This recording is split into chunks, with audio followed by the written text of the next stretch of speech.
Okay, how's everybody today?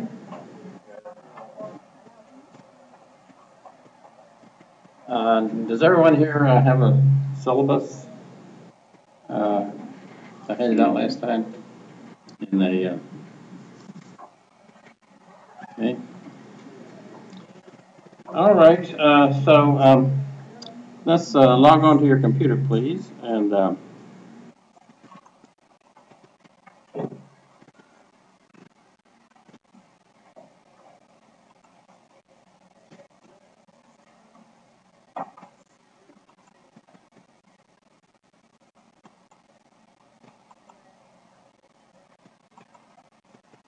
everyone know how to log on? So what's the password and what's the user ID? User ID is TLC2, right? And anyone remember what the password is?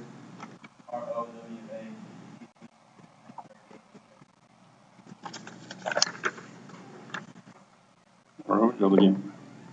Capital R. O. Row. Okay. ADV. ADV. 13.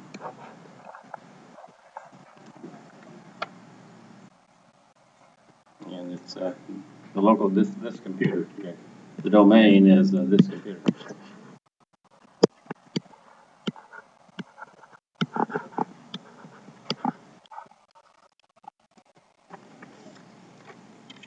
Okay.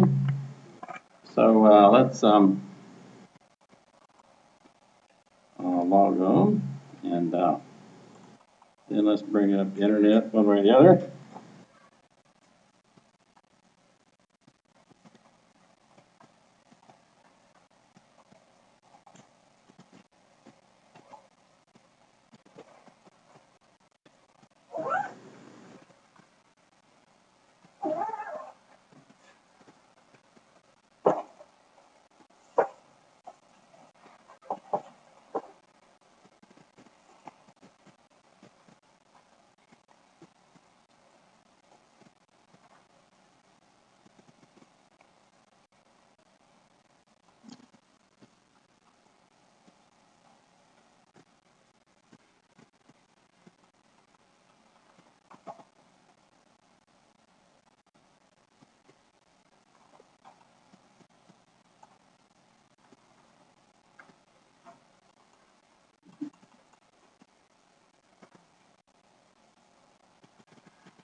And then let's go to Access UH here.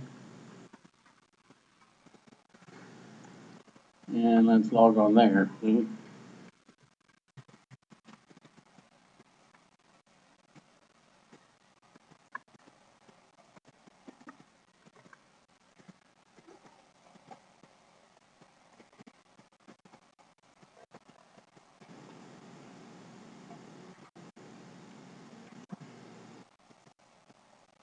Okay. Now, is everyone with me so far? This is not, we can't show this page right here.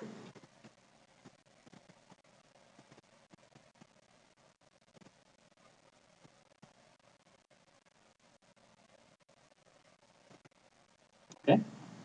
As soon as you get to that page, then you're simply going to click on Blackboard Learn.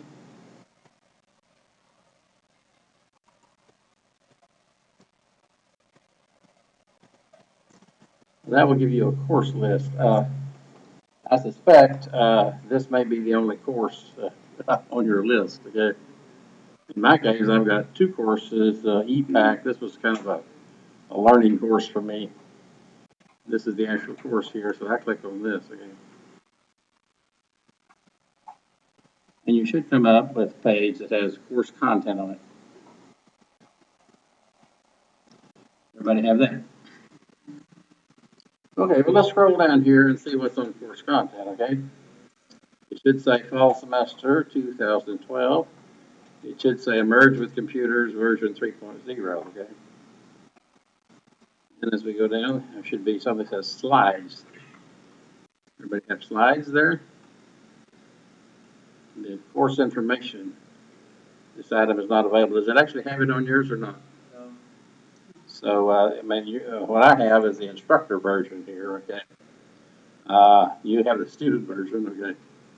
And mine says, as you can see up here, availability item is not available, okay? So you won't see that, okay? Course content item is not available. Assignments and activities. The first thing you should see is this agenda, okay? So let's click on the agenda. And let's open the agenda. And so here you have the agenda, just the way, and I gave you a hard copy of that last time, right? So this is just another version of it, okay? So you should have that already. This is the week of 8/28, okay? And it's the first week of the course. All we're going to do this week is have a course introduction.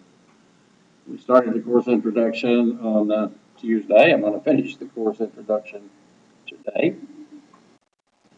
Next week, on 9/4, which will be next Tuesday, I'm going to talk about digital technology, okay?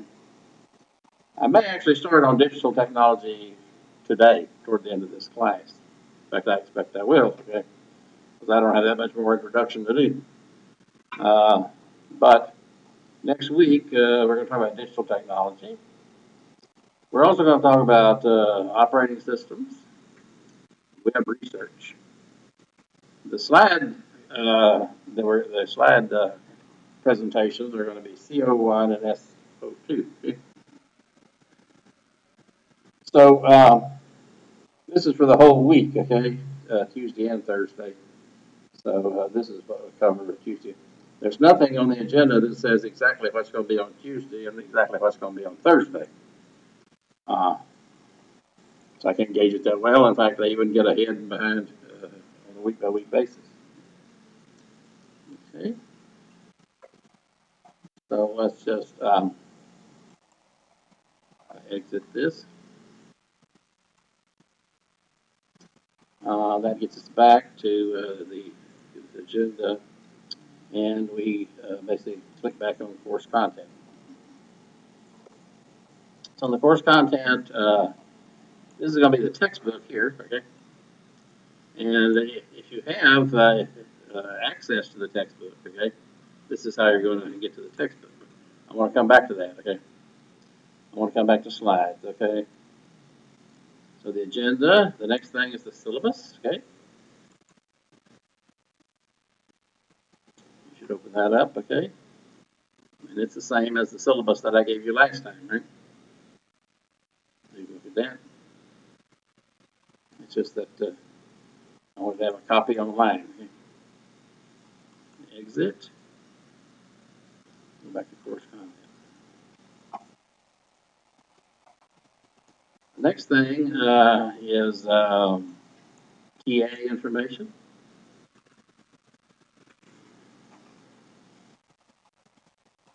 Open that up.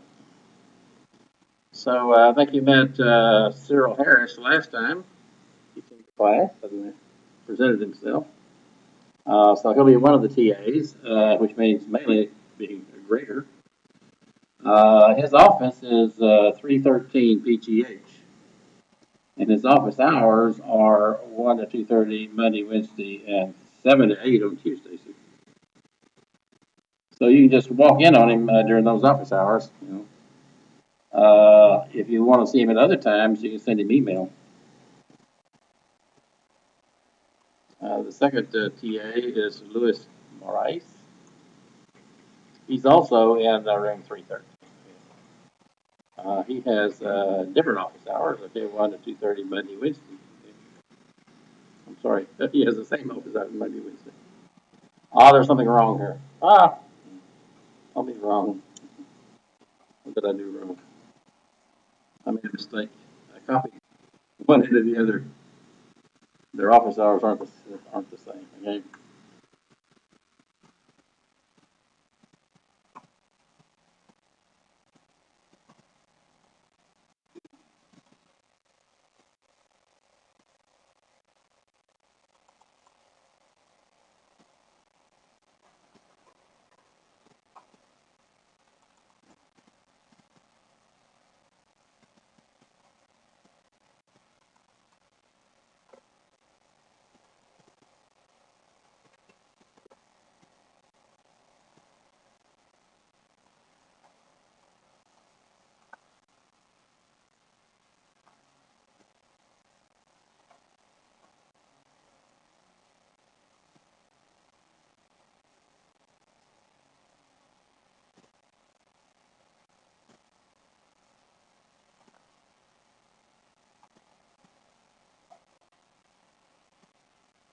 Well, I don't know what I did with the email, but I made a mistake here somewhere on their office hours, and I'll straighten that up and make a change to it when I find out what it's supposed to be.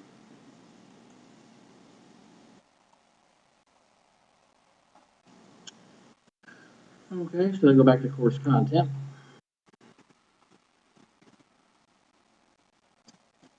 The next thing is ISBN.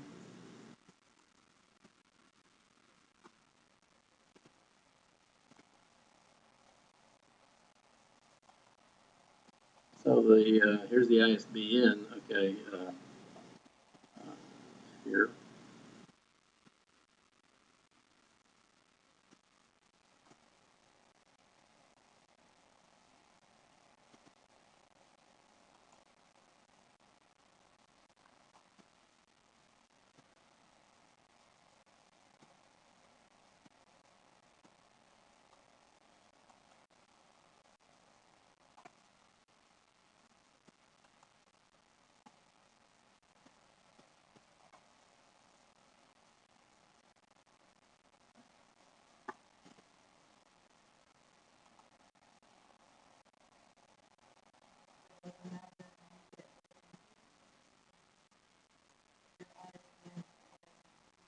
I've updated that just this morning.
So the text of this course is Emerge with Computers version 3. It has a 13-digit ISBN is this, and a 10-digit ISBN, which is this here. And it's available in the bookstore. It's also available other places. I'd like to say it's available other places cheaper than it is in the bookstore.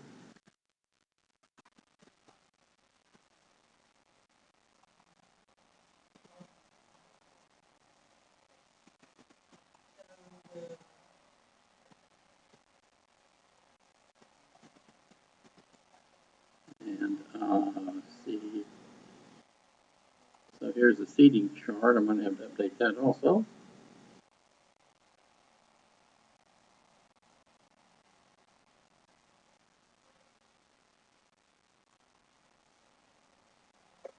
Well, first of all, let me see what it is.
Okay, so here's the seating chart. Okay, I just worked on it this morning. Okay, and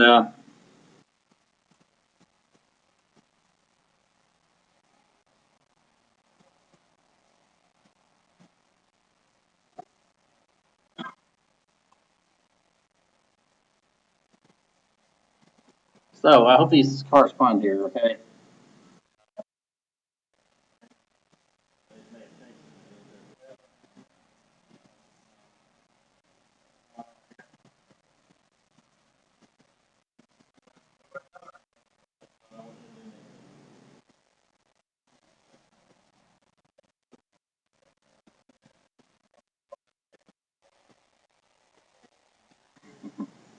So I need to reverse these here. Okay, because I want it to look like it does right in class. Okay.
But basically, I want this to go the other way around. Okay.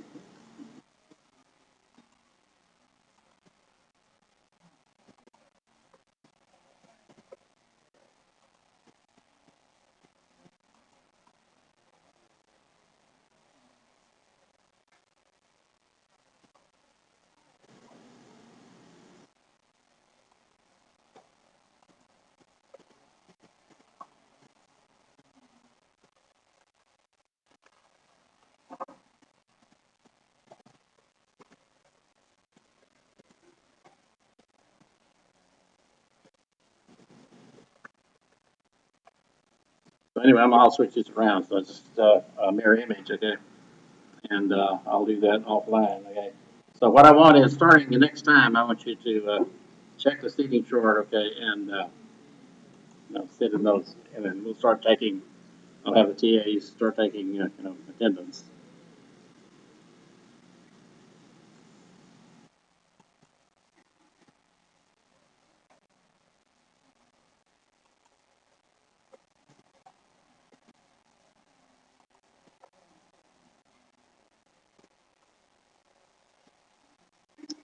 Okay, so So that's what we have posted so far.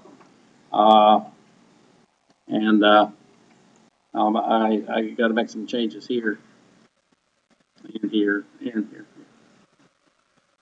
I was doing all that this morning, and I got some interruptions. Not unusual, eh? Okay, now the first thing that we have here is the textbook, okay? So we want to look at the textbook, and over here we've got a little menu here, and it says course content, okay? That's what you're seeing right here is the course content. E-textbook brings up this e-textbook. Any announcements I'll put here. There's no announcements yet. Assessments, okay, these are quizzes, and there's nothing there yet. Assignments, these are the 4 assignments we're going to do. Calendar, I'll get the TAs to put that up, okay. Chats, discussions, okay. Let me see this way, so I can click on e-textbook here. And then it comes up with the Merge with Computers version 3 ebook. Okay. Now, if you have access, okay, to this, now how many of you actually have the online textbook? Okay, so can you go ahead and I'm going to be doing some stuff out of here. Okay. So click on the Merge with Computers.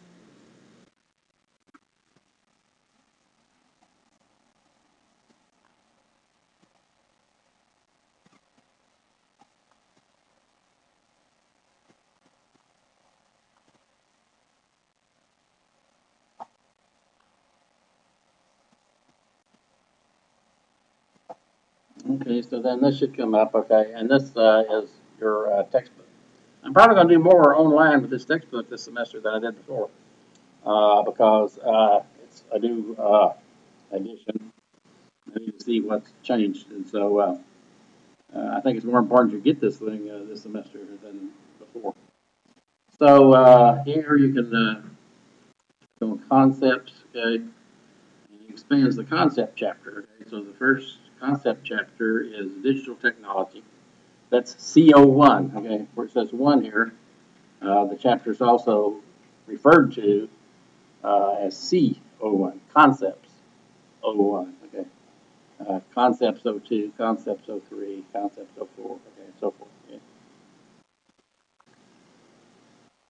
And so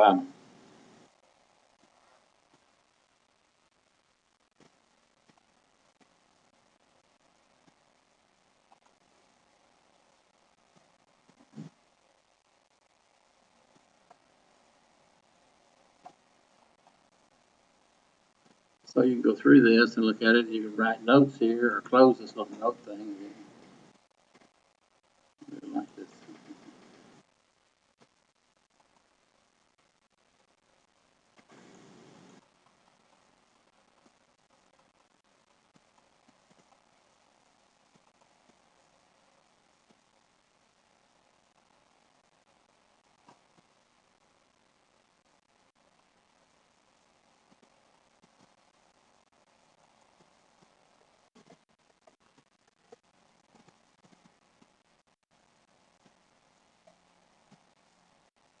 So basically, you can read this here, and there's several quizzes here all along. And so you can read this one little page. Okay, digital technology. Okay, so it includes all forms of computers. Okay, and you can read all of that. You can do a self quiz. You click on that. It gives you a self quiz over that part. Okay, of the textbook. You go to the next page. Digital literacy. Read that. Okay. It has links, okay, to other pieces of information. Here it's got other topics, okay. The other topics, okay. that are digital literacy topics. Okay, we'll be going through these topics. Okay. Okay. So you need to get the textbook. Okay.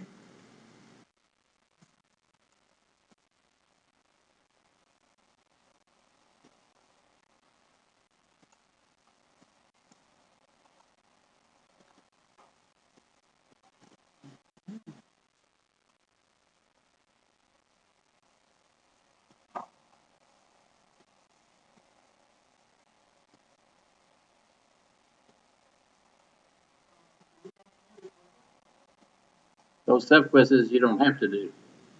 I mean, you don't turn them in, but they're good things to do because they're very much like the real quizzes. Okay, now let's click on slides.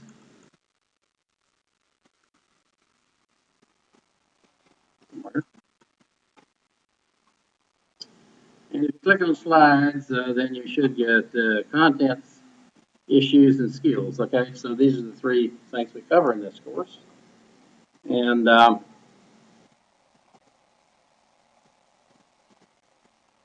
so, sorry, click on that. Then you get the individual slide sets for the contents part. Okay. So here you've got CO1, digital technology, CO2, hardware, and so forth. Okay, and these are the same as, again, like I said, the chapters. This is like chapter 1 in the book, and then the uh, uh, concepts part. Okay? And then you can just, whoops, click on that. And then it's going to come up with a PP PowerPoint, PPTX. Okay. And you can save this, or you can download it to your home computer, whatever you want to do. Can everybody get to the slides part? Anybody having any problem doing any of this? Yes. No, they'll be up all semester.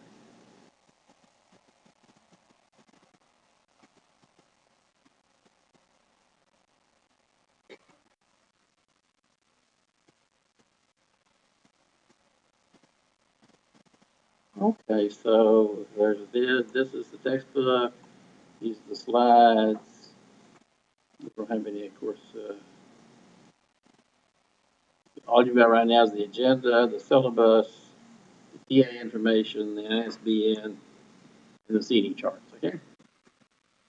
And I'm still working on them. I'll have them done by next time, and so please refer to your seating chart before you come next time. Okay. So, is there any questions about doing all that? Okay. Then.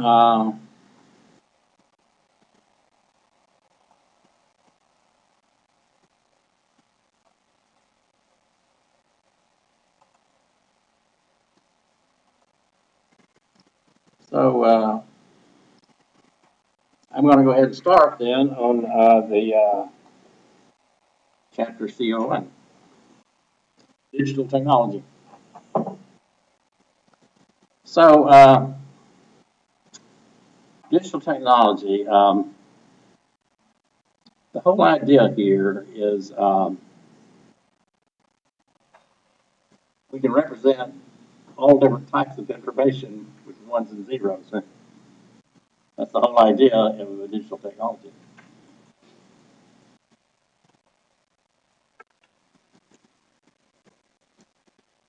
You can think of ones and zeros, as an alphabet, if you wish. Okay, instead of writing A, B, C, D, okay, you can come up with an alphabet just based on zeros and ones. Okay, um, but you might understand that there's different types of information, and what types of information are stored on computers? And they're not the same, right? I mean, a computer has to store lots of information of different types. Can you think of a type? So I'm talking about data types.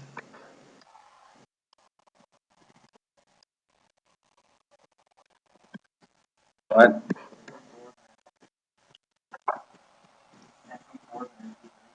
MP4s and MP3s. Yeah. But let's not talk. That's computer talk. Let's talk. What is an MP4 or MP3? What? So one thing that we want to store on a computer is music. He said music and video. Okay. Uh, I guess at a more elementary level, we want to store sound, right? Uh, sound.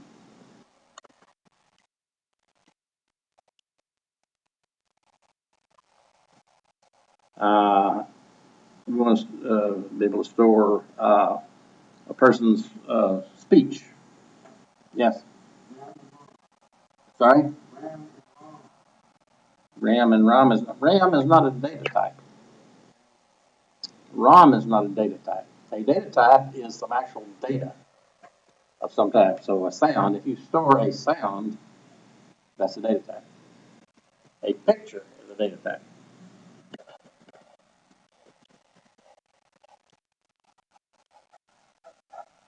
Okay? RAM is a way that it's a media, okay, on which these data types are stored, okay. And as you store sounds and pictures on RAM or in RAM, okay, or ROM, okay, uh, the RAM or the ROM is the media by which you store data types. What else do we store besides sounds and pictures? Well, pictures can be a still picture or a moving picture, right? Instead of say a video. Uh, yeah, a little louder.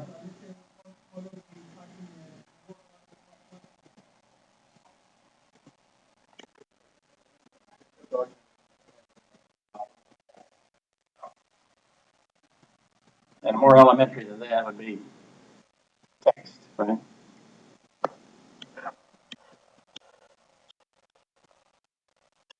Text, and other things form a document. I'm trying to make these data types as simple as possible, okay? A document is a data type, I guess, but it's a more complicated data type. A document can consist of text and pictures, and other things, okay? Um, and then, let's say, numbers.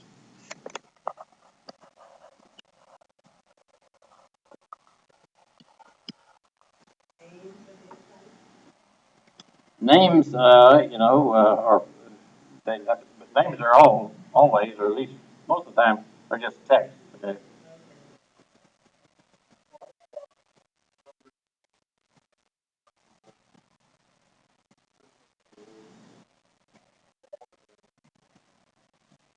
I'm gonna put it down as a separate thing. Okay, and that is a program. Okay.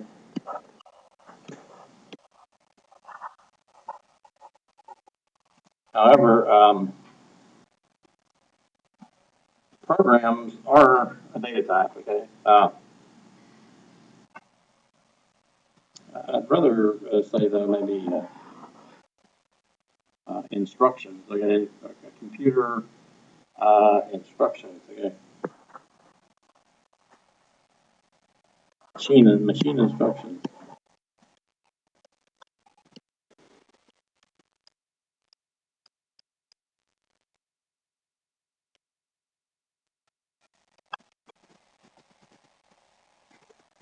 Um, actually, just I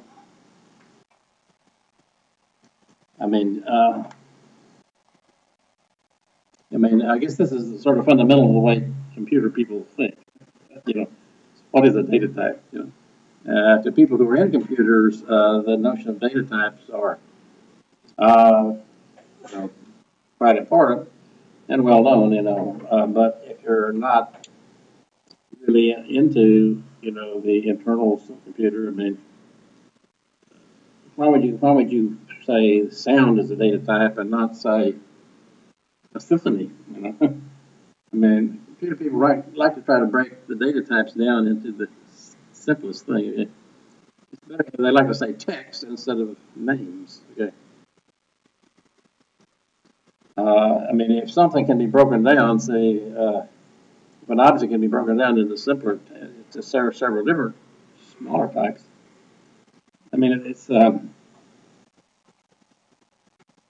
don't know exactly how we came up with this, except that's these are the thing is these are represented differently on computers. All the things that I've written down here, you don't represent a picture on a computer the same way that you do a sound. Okay, you don't represent a video the way you do just a simple picture. You don't represent text the same way that you do a picture or sound. Okay? You don't represent numbers the same way as text. Okay, except numbers. In computers, we represent numbers different ways. Okay, numbers can be represented as text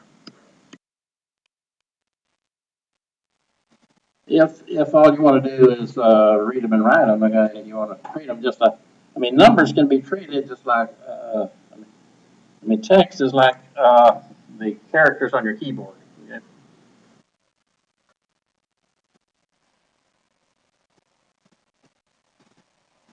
And as you see on your keyboard, you have numbers. There'll be one there, 0, 1, 2, 3, 4, 5, 6, 7, 8, 9 are there on your keyboard. And so, I mean, if you want to enter some text into a computer, you know very well, you just type it in on your keyboard, right? And as you type, as you depress each key on the keyboard, an internal representation of that character is created in the memory on the RAM, okay, of the computer. Okay, and so there are numbers there as well as letters. Right?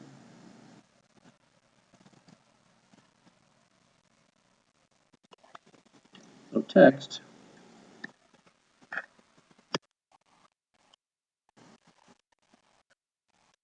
can be letters,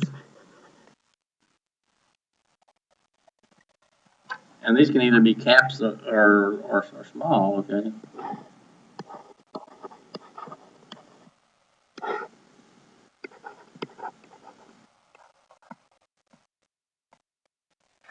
and they can be digits. Let's say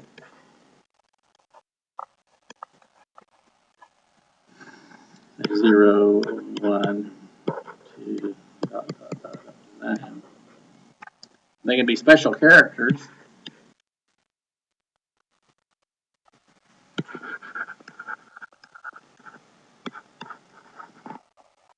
And what do we have? We got an exclamation, we got a at sign, we got a tilde, pound sign, dollar sign.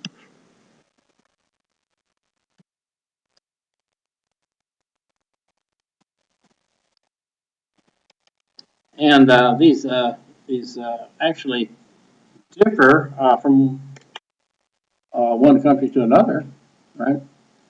Uh, because in England they don't care so much about the dollar sign, okay, as they want the pound sign, right?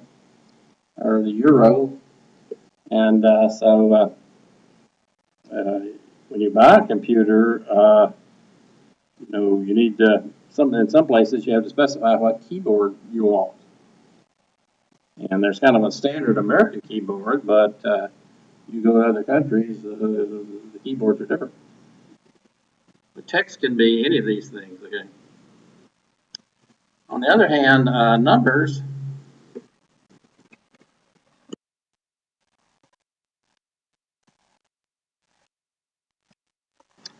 can be text, okay? This is from the keyboard, okay?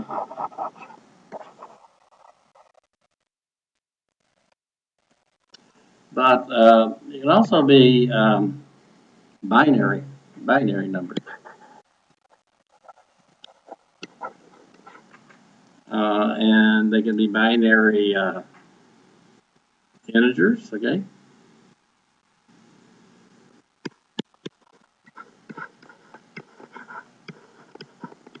What's an integer?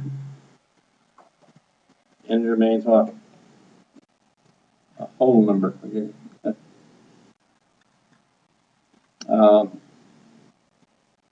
So integers include 0 and plus and minus, okay? So it's 1, 2, 3, 4, 5, and it's also 0, it's also -1, -2, -3. Those are integers, okay? And so a number can be stored as text, or a number can be stored as a binary integer, if it is an integer, or it can be stored as a binary floating point number.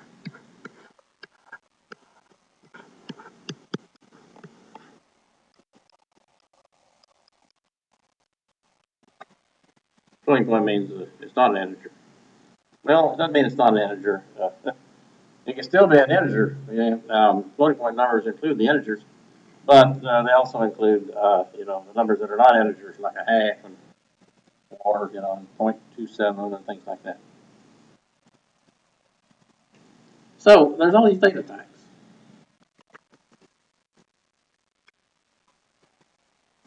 So digital technology allows us to manipulate all types of information as zeros and ones.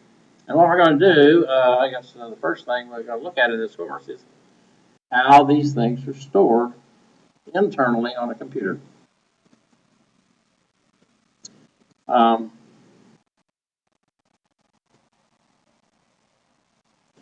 do we care about how these things are stored internally?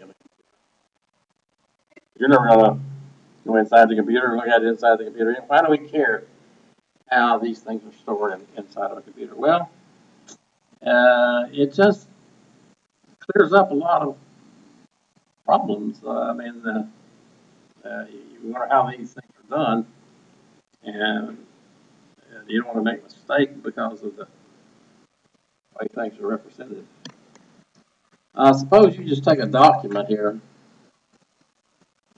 Let's say this is a document.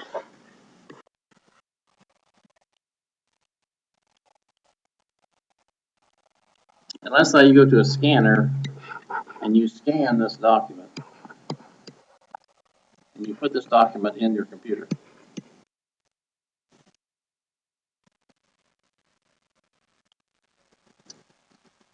Well, this document, let's say, is just a typed piece of paper typing in one-page typed document. Okay? How is that stored in the computer? If you scan it and store it. Well, it can be stored as just a picture, just like you took a picture of it with the camera. And this whole document could just be a picture. And if you store it that way, it doesn't have the individual characters. Okay, I mean you can't get at the individual characters. If it says hello, you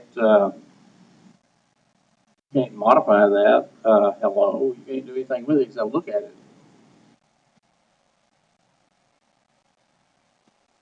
Well, if you want to scan a document in and actually be able to, have it like a Word document, you really like to scan it in, and what you have is a Word document, okay, not a picture.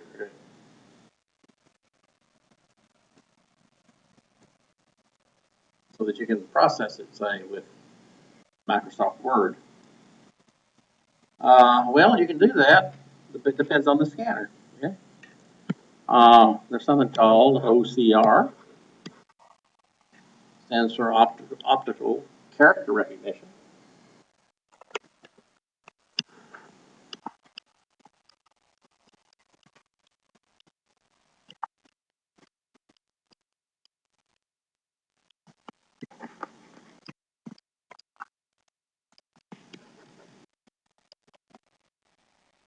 And if your scanner is an OCR scanner, you scan this document, and then internally, it's like a Word document. You can actually process it in Microsoft Word.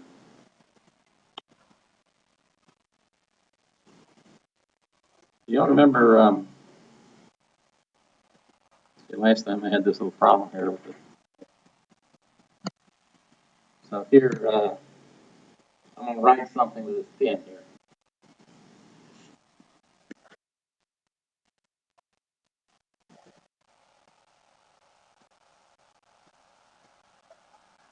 Did you see what happened?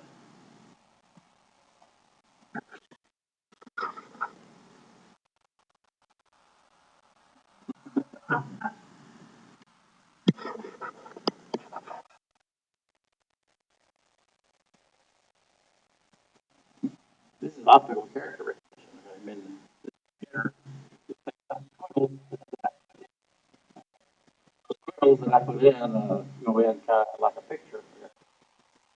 And then OCR tries to figure out what it was that I can squiggle.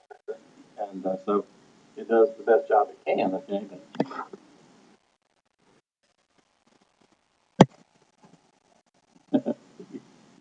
Okay.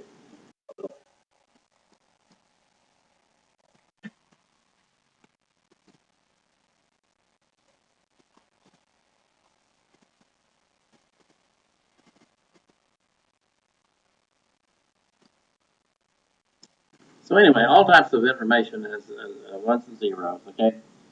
And we store and manage them more efficiently. Can you read that up there? Maybe I should break the characters any better or not.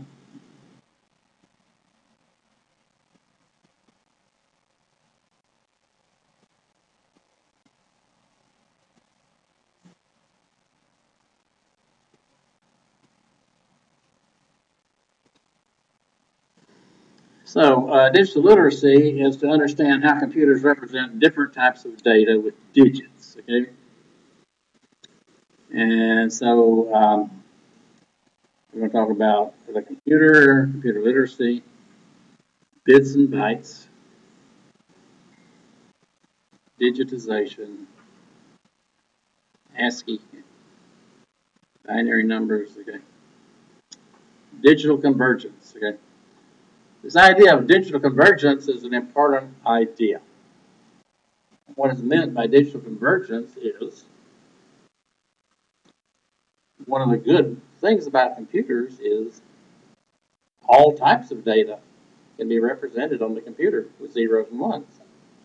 You don't have to have one gadget to store text and another gadget to store pictures and another gadget to store sound. All these various types of data can all be stored on a computer. That's called digital convergence.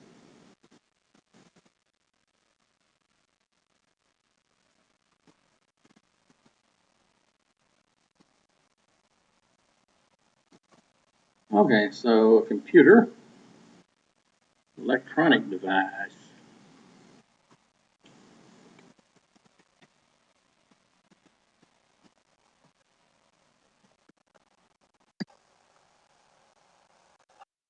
Hardware, software, accepts the input. It accepts the input of data, processes and stores and produces. There's hardware, software, input, processing, output data.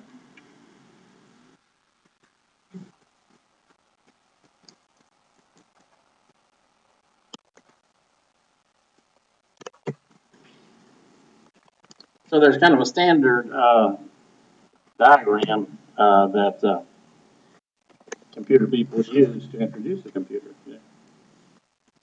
They'll have something like this.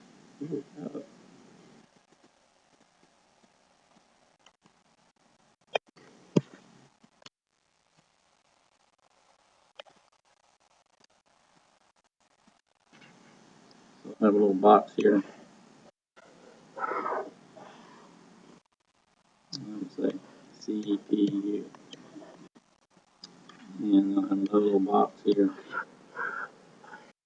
And let's say storage, memory.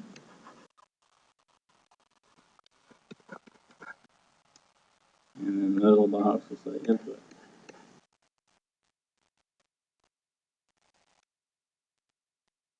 The box will say output.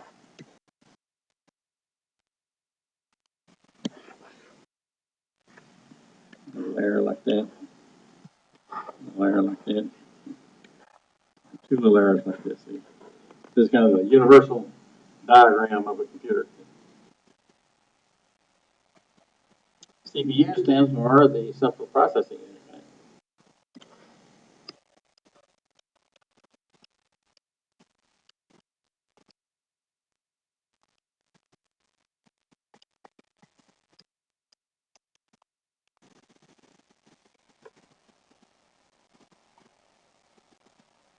And if you actually take off the cover of the computer and you look at the motherboard or the circuitry, there'll be one little chip there, which will be your CPU chip, okay? Processor chip. Who makes these chips? Okay?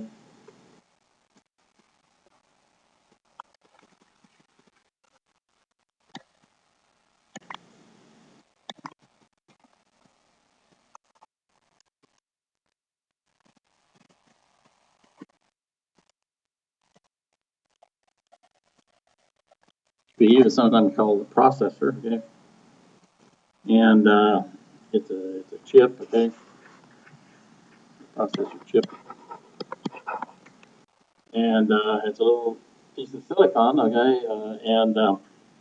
Who makes these things? Intel. Intel located on the west coast, Oregon, actually. Yeah, yeah, the company. Yeah. And they make these chips, okay? And they give each chip a name. Okay? There's, not all processor chips are the same, right? Some of them are faster than others. Okay? Some of them have special features to them. Okay, we'll look at some of these differences. Okay? Who else makes these chips besides Intel? AMD. What's AMD stand for?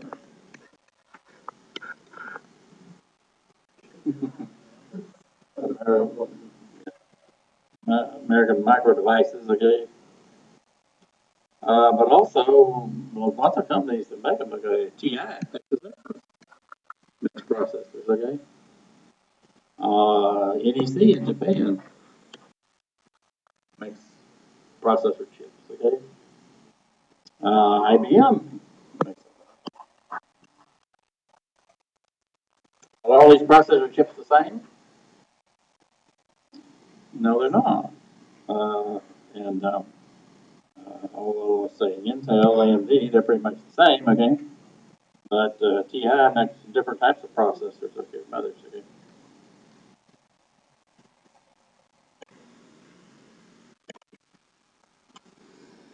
So basically, the CPU is what runs things, and we basically say, well, what happens is, to start with, you put some data into the computer, and in order to for this data, so here you got a human over here, right?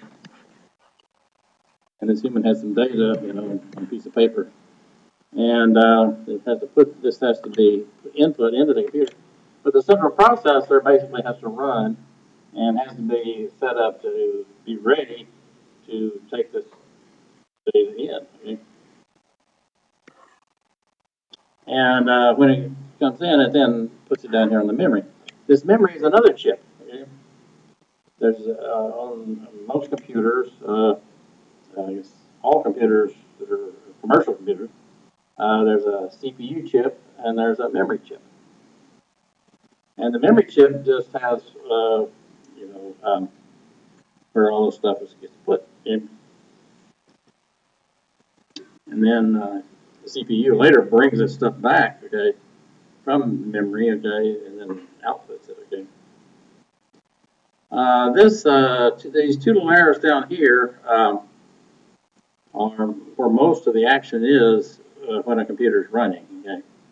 It'll be doing this. This will take place, millions of times per second, okay, millions.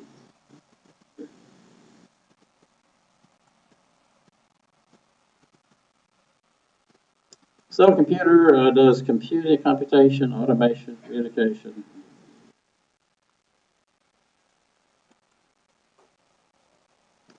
So computer literacy is a functional understanding of the fundamentals of computer and their use.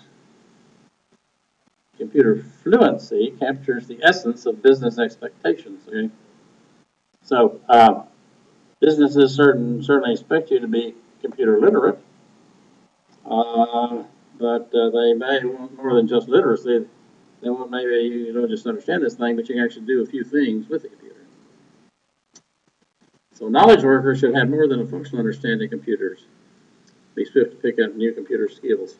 Well, that's what you hope to do in this class here, is pick up a few computer skills. Okay, so everything is stored as zeros and ones, and we call these bits. A bit is either has a value of 0 or a bit has a value of 1. So a bit, short for a binary digit, is 1 or 0. A bit is the smallest unit of information that a digital electronic device can manipulate. Bits are stored on CDs, DVDs, okay. Understanding bits and how they represent information is key to understanding the workings of computers.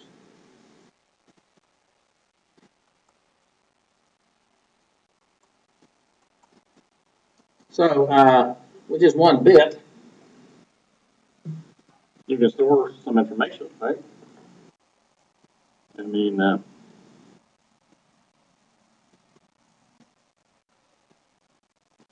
any binary decision. Okay? So, you want to go to lunch today? 0 means no, and 1 means yes, right? That's all you need is 1 bit to answer that question, yes or no. Anything can be either yes or no can be stored as a 0 or 1. All you have to do is have a code. If you want the 0 mean no, and the 1 means yes, okay.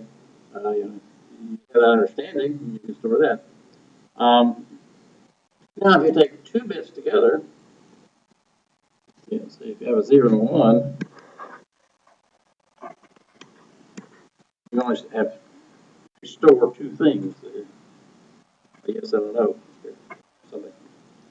If you have 2 bits, okay. I don't mean a quarter. I mean 0 and 2 ones. Okay. They can both be 0, or the first one could be 0, and the second one could be 1. Or the first one could be 1, the next one could be 0. Right? So they both be 1. Right? There's 4. You can store 4 things. Yes, no, maybe so, and certainly. Anything, you can store anything that would require 4 states, okay? What we say is with 1 bit, you can store 2 states. There's two states. So there's a 0 state and a 1 state. Now, if you have 2 bits, you can have 4 states.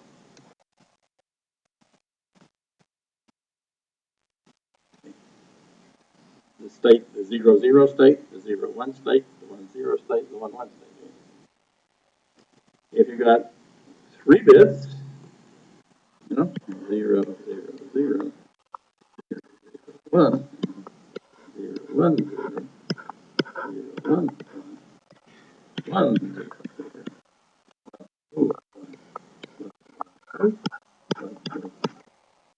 You have 8 states.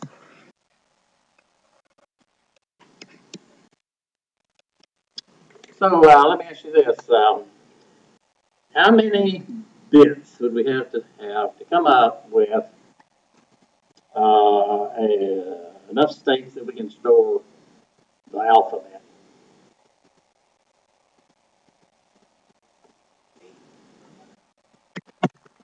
Well, the alphabet's, the English alphabet's 26 characters, right?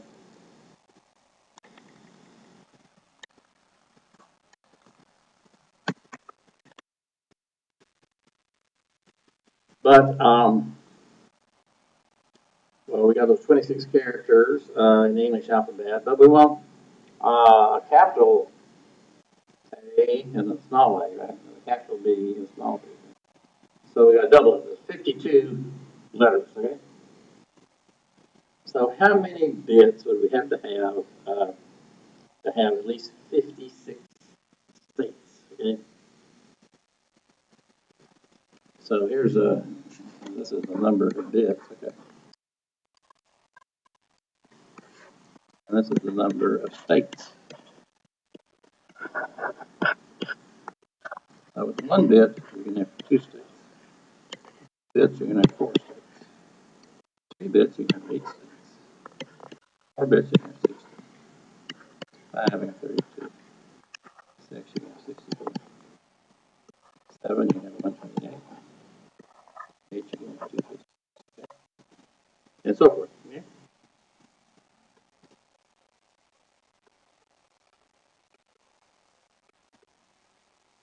And, well, I think it's clear that just to store the alphabet, the English alphabet, in both caps and small, you'd have to have at least 5 bits, okay?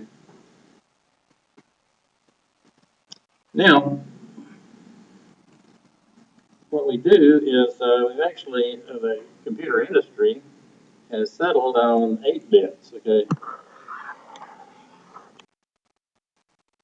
And it's set 8 bits as a unit, and it's called a byte.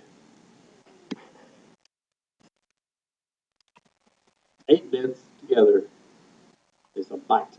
Okay? And so we can think of a bit as being itself, a unit that we think about. The next level is a byte, okay? And that's 8 bits. And what the industry has done is come up with a code, okay, for these 256 states, okay? So it uses these 256 states to store the alphabet, okay?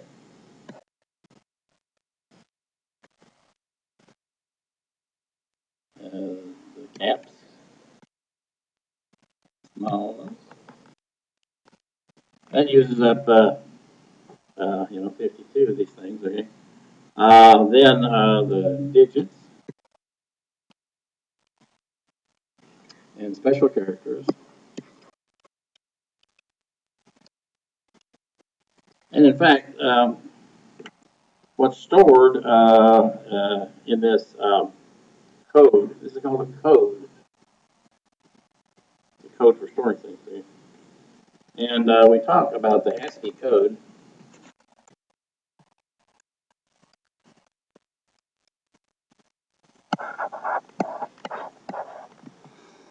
And this is an American standard, the American Standard Code for Information Interchange.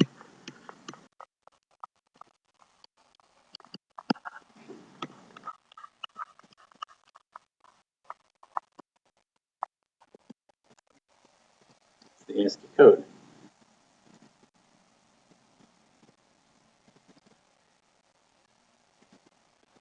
You know, it used to be when computers first came out, a byte was just 6 bits. When I first went into computing, bytes were 6 bits, which means you could only have 64 states. And originally computers only had capital letters. That was all they could store internally. Okay?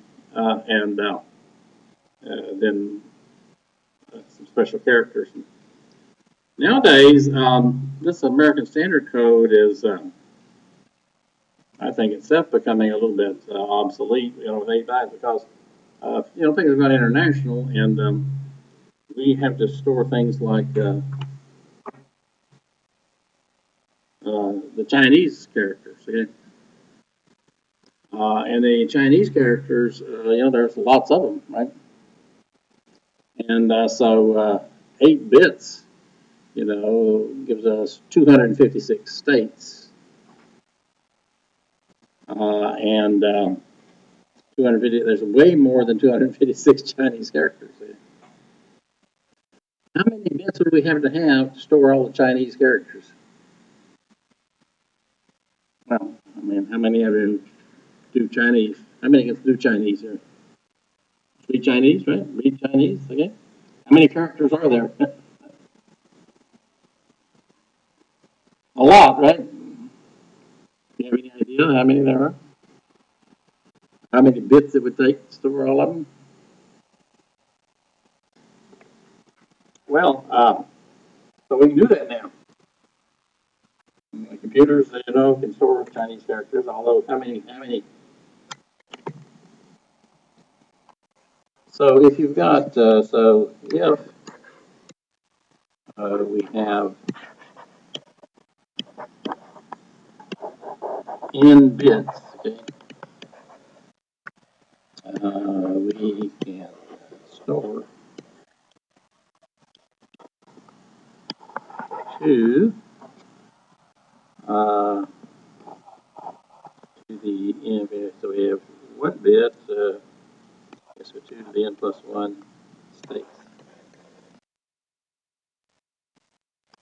So we have 1 bit. I'm sorry, it's just 2. Just sorry, 2 to the n states. Okay. Yeah.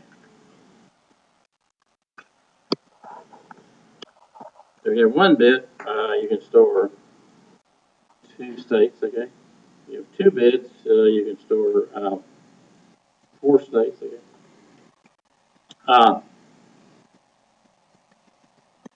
2 to the 10th power is 1,024. Okay. And to the 14th power is 2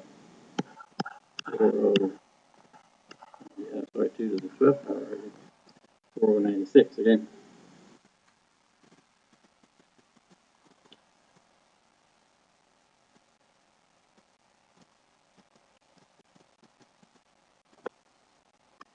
So 2 to the 8th, okay, is what we use for a byte, okay, 256, okay. And so, so 1 byte,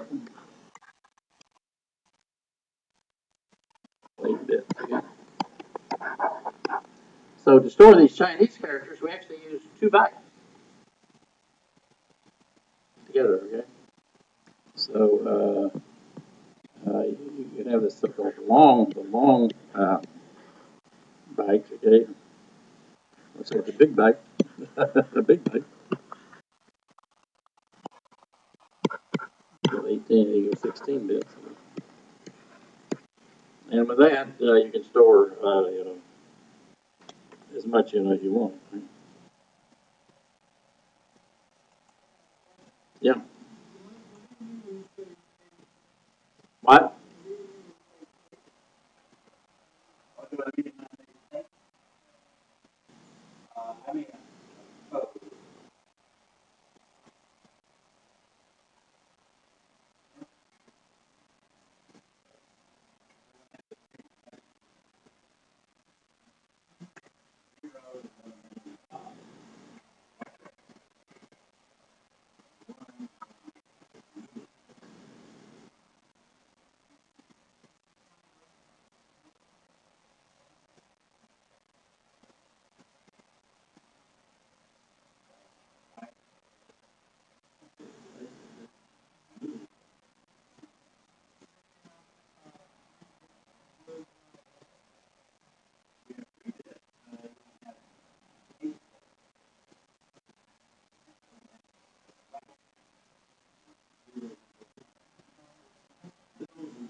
between now and then. Okay, thank you very much.